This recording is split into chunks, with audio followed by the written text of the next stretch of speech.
Je m'appelle Joël Létendard, j'étais donc avant chirurgien orthopédiste dans une ville du nord de la France. J'ai investi avec le groupe SLB depuis maintenant l'année 2012, après avoir réorienté certains placements, si vous voulez, donc déplacer certains actifs vers ce groupe dont j'ai connu le représentant.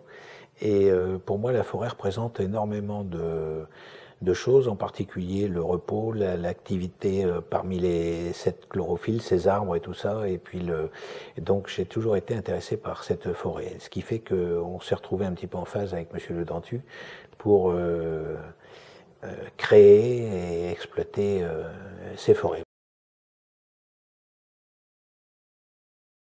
J'ai vu quand même des régions qui étaient remises en forêt avec beaucoup de bon sens et qui permettent effectivement de préserver cette écologie et d'exploiter, de dompter un petit peu la forêt, si vous voulez. Donc j'y ai vu des forêts croître de façon extrêmement rapide dans cette région du Paraná.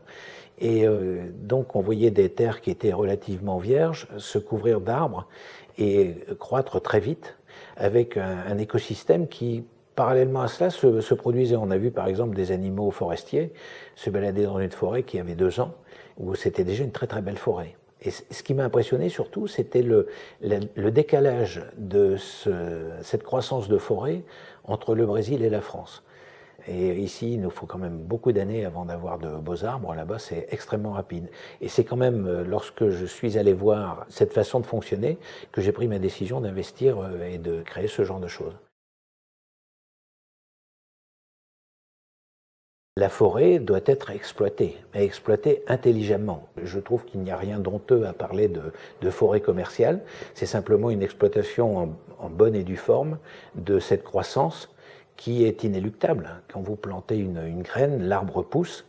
C'est-à-dire que vous voyez des forêts qui sont extrêmement belles, dont la croissance est extrêmement rapide et qui permet naturellement une exploitation.